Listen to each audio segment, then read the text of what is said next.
मंडल नहीं आता तो तभी हल हो जाता।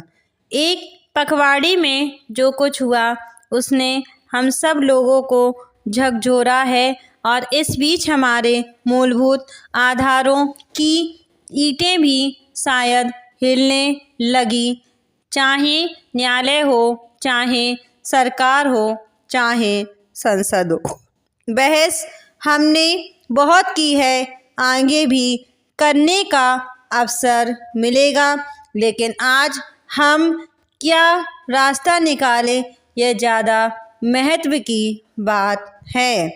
यह राम जन्मभूमि और बाबरी मस्जिद समस्या आग भी है और अमृत भी है। न सुलझे तो आग है और सुलझ जाए तो देश के लिए अमृत है। इस देश को जीना है और यह देश जिएगा, इसलिए इसको अमृत बनाने के अलावा हम लोगों के पास और कोई रास्ता नहीं है।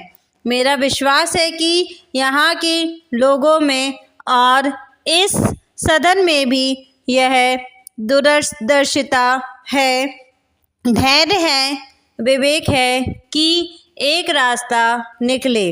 मैं जानता हूँ कि हर मौके पर प्रधानमंत्री सारी चीज़ों को नहीं कह सकते, लेकिन कभी कभी कुछ तो कहना ही पड़ता है।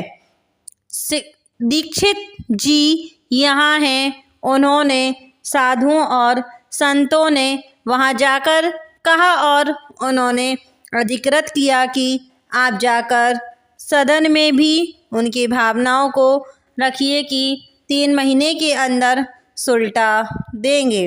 आप कहते हैं आपके बयान को देखकर सुलटाया नहीं, पलटा दिया है। आपकी और संतों की जो समझ थी उसमें 1-2 दिन के अंदर ही यह सुलटाया और पलटाया क्या है। हम इस असमंजस में हैं कि आगे भविष्य क्या होगा। संतों का कहना है कि न्यायालय की बात हमसे कोई नहीं हुई।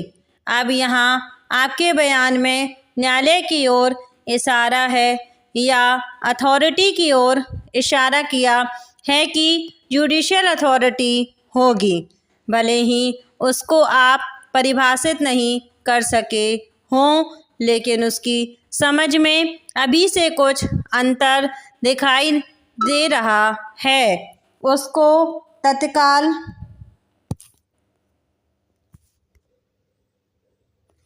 आपस में बातचीत करके निपटाने का काम करें। एक समतल भूमि पर बात करके उसको आगे बढ़ाने का काम करें तो हम सबको संतोष होगा। हमारा सुझाव है कि एक व्यापक पहल भी होनी चाहिए। हमारे धर्मगुरु भी हैं। मेरा विश्वास है कि सकारात्मक दृष्टिकोण धर्मगुरुओं का भी होगा और हमारे आलिमों का भी होगा। आलिमों को भी आप इस वार्ता में ज़रूर शामिल करेंगे, ऐसा मेरा विश्वास है। NIC का रिजोल्यूशन एक उपलब्धि है।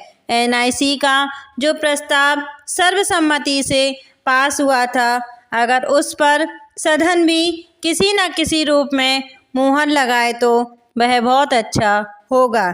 अयोध्या में मंदिर बने, इसका इलेक्शन के समय भी प्रचार हुआ, लेकिन मस्जिद न टूटे उसमें 80% का मत आया।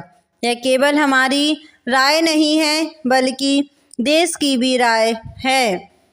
अंतिम फैसले का क्या स्वरूप हो इस पर मैं अभी नहीं कहना चाहता हूँ। हमें सदा से फैसला करना है, कोर्ट से फैसला करना है, आपसी सद्भाव से करना है। जब तक फैसला नहीं हो जाता है, आप सदारी को बनाए रखने पर भी ज़रूर विचार किया जाए। अगर इस तरह का एक आश्वासन मिलता है तो बहुत भरोसा पैदा होगा और एक अच्छा वातावरण मिलेगा। हम बहुत नम्रता से आडवाणी जी से और अटल जी से निवेदन करना चाहते हैं। अंतिम फैसला अगर आप सरदारी से नहीं होगा तो अदालत से होगा। हमारा ख्याल है कि मौलिक मतभेद हम लोगों का यहाँ से आ रहा है।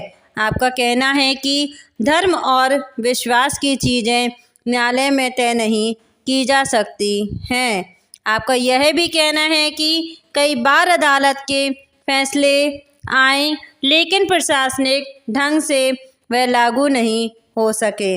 देश को कैसे चलाना है आज आप पर यह जिम्मेदारी है, कल किसी और पर पड़ेगी और सब कठिनाइयों में पड़ेंगे।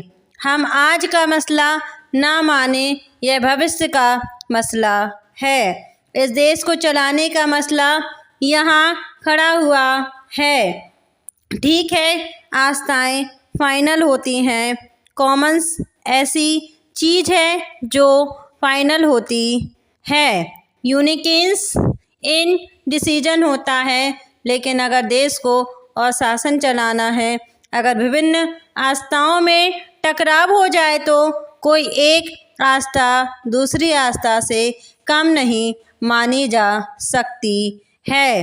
रास्ता ना निकलता हो तो माननीय प्रधानमंत्री जी और आप सब हम लोगों को बैठना होगा कि कैसे इस देश का रास्ता निकलेगा।